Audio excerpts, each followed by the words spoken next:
Hello and welcome to The Works. I'm Ben Peltier. And I'm Ben Che. In this week's show, Space to Create. If you don't have money in Hong Kong, watch out.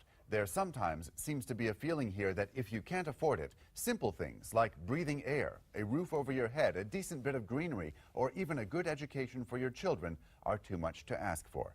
And the division between haves and have-nots is getting worse rather than better.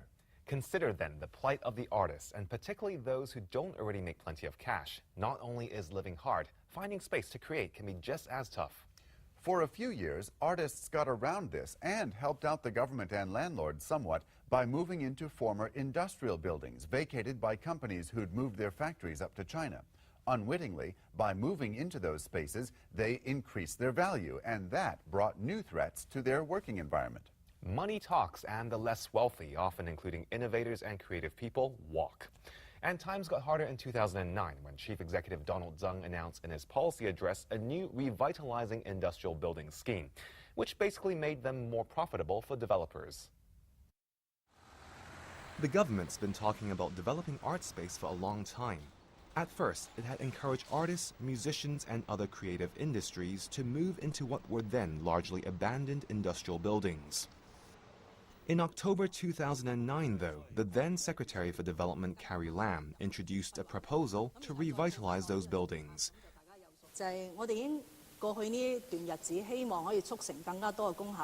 These measures came into effect the following April. They meant that many who had moved in and thus boosted the appeal and property value of the buildings now had to move out, either because of new development or because they could no longer afford the rocketing rents. Over the past 6 years, the government has looked for other vacant spaces for art developments. After the former Aberdeen Fire Station moved to a new building, its old one was marked for demolition. The government has rezoned the land for commercial use, but its proposed new development will include reserving 20,000 square feet for arts development and/or new offices for the Arts Development Council. Further down the same road, the former Good Prospect building is the first industrial building in Wong, Chuk to be revitalized as a commercial building, named Genesis. The 22-floor building includes a mixture of retail space, office space, and, more unusually, an art space. The aim of the ADC Artspace, rented to the Arts Development Council at below market rent by the developer, is to provide studios at concessionary rent to visual, film, and media artists.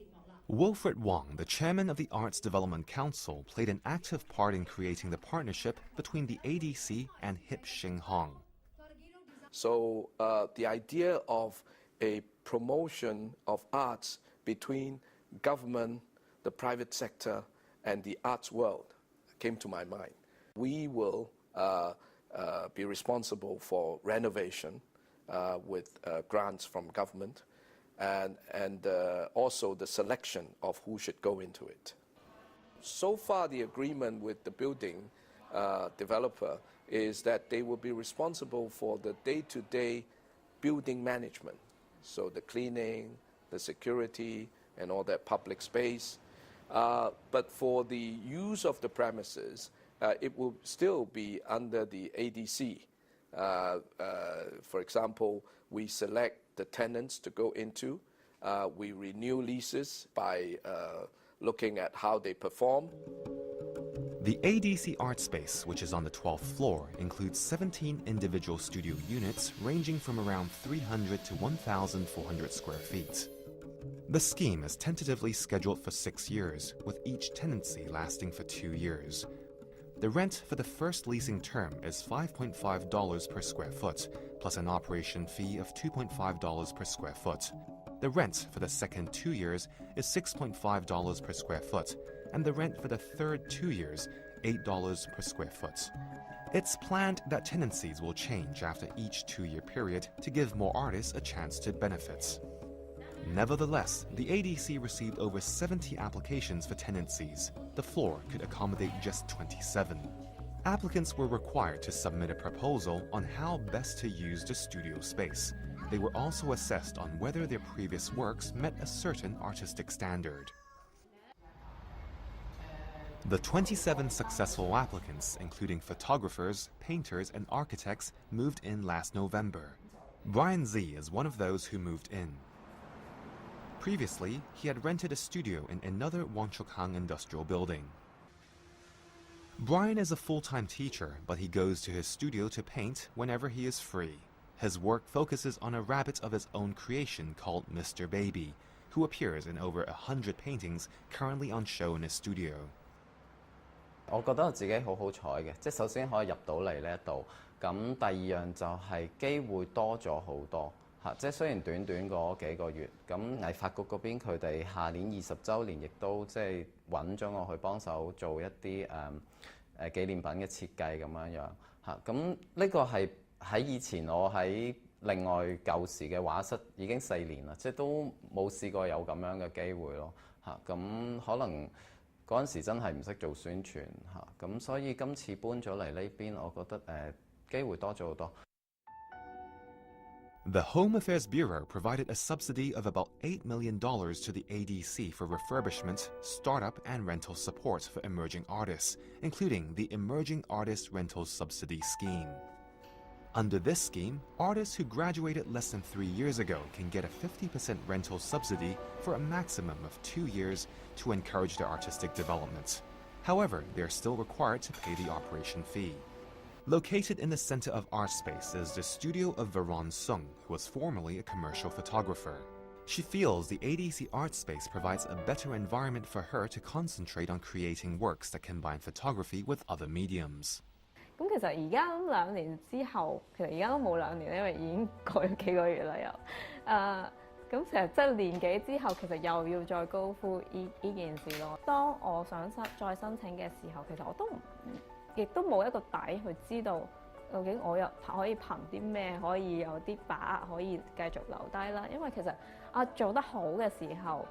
又可能，你已經咁好，咁我唔使住再幫你啦。咁如果你做得唔好嘅時候，你唔得嘅喎，咁你又唔好嘥咗個地方。咁好似如果咁諗嘅時候，咪好似，我做得好又唔得，唔好又唔得。咁其實我亦完全冇方法可以努力去爭取呢樣嘢咯，完全聽天由命咁樣。咁所以係啊，會覺得前途。好虛無咯，當係其實一個 base 係好緊要嘅，因為我哋會係一個 contact 點，亦都係一個人哋認識我哋嘅地方。Ada Wong, the convener and director of Good Lab and a member of the consultation panel of the West Kowloon Cultural District Authority, visited the ADC Artspace for the first time last month. Ada says she'd like to see more initiatives like the ADC Artspace in other industrial building areas such as Kwun Tong and Kwai Ching. She feels the 2-year tenancy for every artist is reasonable given the nature of the art scene in Hong Kong. Well, I know what the government is thinking. They will think that the refurbishment of this place is done with public money, so there should be a fair mechanism. And so therefore a 2-year contract is offered. But if you look at other industrial spaces, it's still 2 years or 3 years. Even if you rent in Foshan or in Kwai Ching, you probably won't get a long lease of 5 years.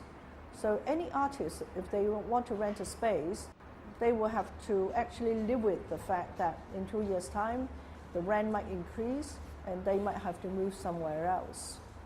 And ultimately, this kind of uncertainty will not be very good for art. But that's the way all people in Hong Kong, have to suffer. It's because land has been a commodity, property market is really volatile, and spaces are really expensive. But how permanent a step forward is this? How likely is it that the Arts Development Council will be able to extend the below-the-market rate leasing agreement with the hip Shing Hong company after the initial 6 years? Artists worry that once again, pressured out by commercial interests, they will be left alone to exist between the cracks, desperately looking for new spaces to work and create in a dwindling number of affordable industrial spaces. The ADC art spaces are actually adding nothing to what we've already got in Hong Kong. They are purely offering industrial units or studio space for artists. Industrial buildings are being pulled down all the time in Wong, Chuk. The developer involved with the art spaces, unless he's truly philanthropic, will end the agreement after 6 years. And you know, artists will go back to what they do, which is to find their own spaces.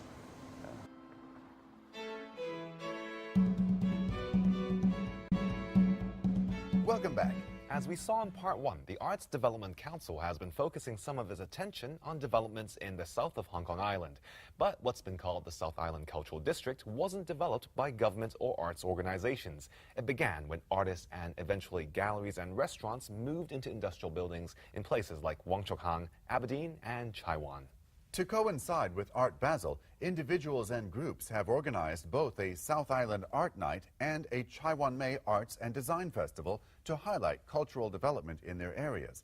Art Basel visitors, overseas buyers, and the public were able to take shuttle buses to the locations. The hope is that with the MTR South Island line due to be completed next year, the southern district of Hong Kong Island will become more of an art hub.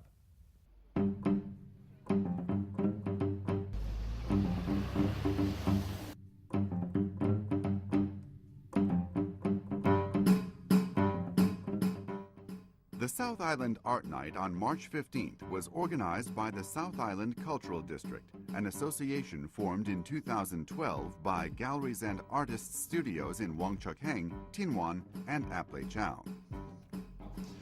Chairman Dominique Perrigot, who is also the founder of Art Statements Gallery, says that not many people were even aware they existed at the time, so they felt they needed to get together to promote the art and culture in their area. I mean, our association has really one clear common goal, is to bring more and more people in the neighborhood to enjoy the art that we exhibit. Also, the association is selecting its members.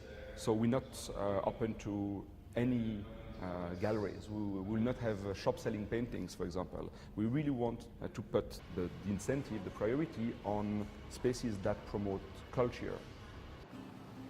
Blind Spot Gallery opened spaces in both Wong Chuk Hang and the Soho area 5 years ago. It was one of the earliest galleries to open in the South Island area. They were attracted by the large, affordable space and the fact that the industrial building gave them the flexibility to exhibit all kinds of works.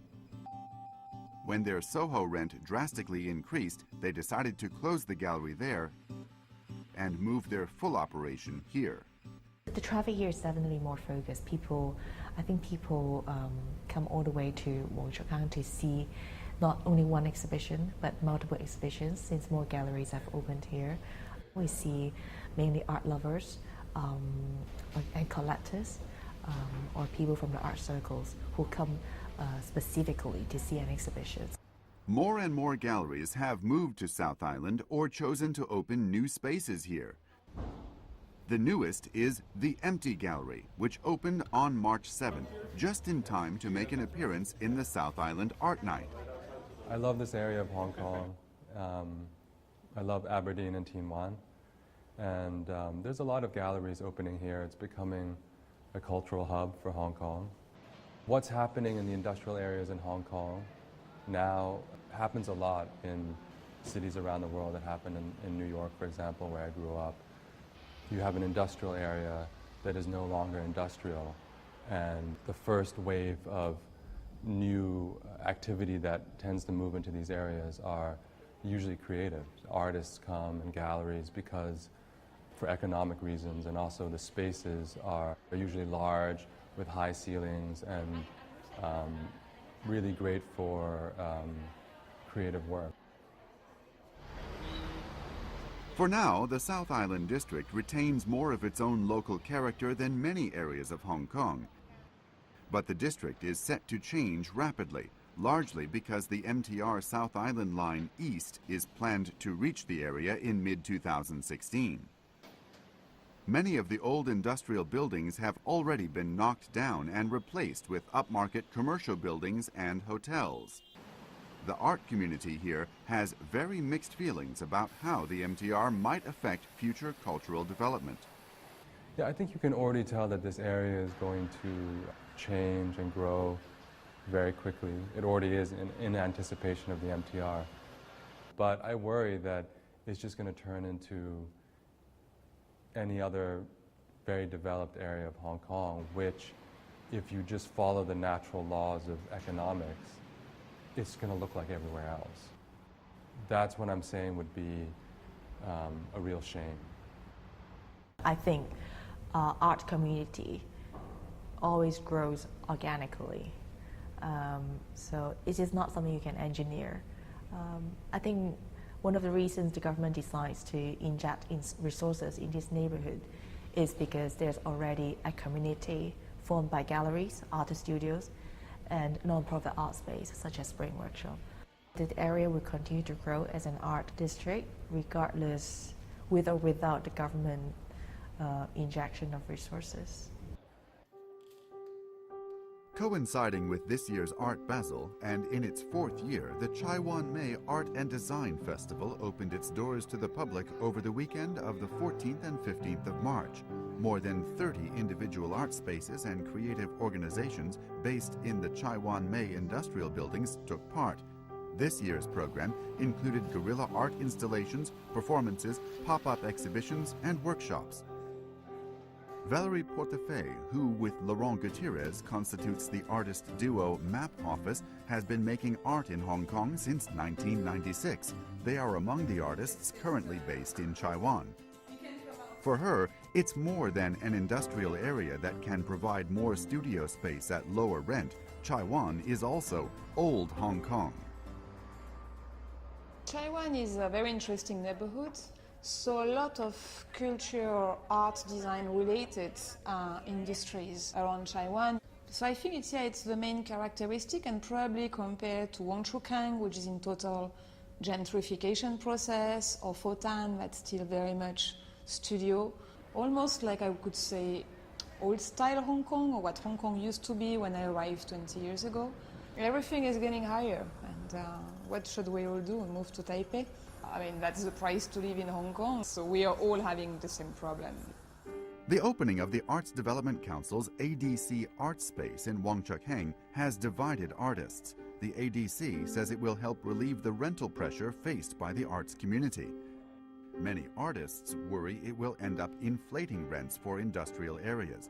Valerie says she'd rather see less government intervention in the industrial blocks. Usually when the government is involved and it's already too late and it's a bad sign, we could see what's going on in Kwun Tong with all the music industries, which is slowly moving out because the government is putting his hands into the district. So usually artists are in spaces because the spaces are cheaper in the market. As soon as a corporate or government entity wants to put his hands and help, it's only creating a big mess and putting focus and markets rising and then changing the industry that they wanted to support. Carol Lee is of the same opinion. She began her art career in Chai Wan Industrial Phase 1 in 1999, long before the revitalization policy was introduced. As a fellow traveler in facing the problems of searching for space to create, Carol knows it's always tough for young artists to afford rent, even in industrial buildings. 如果一個初出嚟嘅 artist， 可能我哋講緊係 at least 5年去掙扎，5年先至揾到一啲機會咯。咁你會幫佢幾多呢？因為香港住太細，藝術創作佢需要嘅地方要有一定嘅大細先可以做到一啲 work， 所以啲人成日都會評核香港人嘅 work， 成日都叮咁低個。咁同我哋嘅空間有關係。咁2002年嗰陣時，我哋就做咗一次 open 嘅 event。咁嗰陣時已經討論緊，啲人講政府可以做咩咧？政府可以做咩咁？香港咧一啲比較 organic 嘅活動咧，好多時都係自發性嘅，即係如果要等政府做咧，佢哋好多限制。當時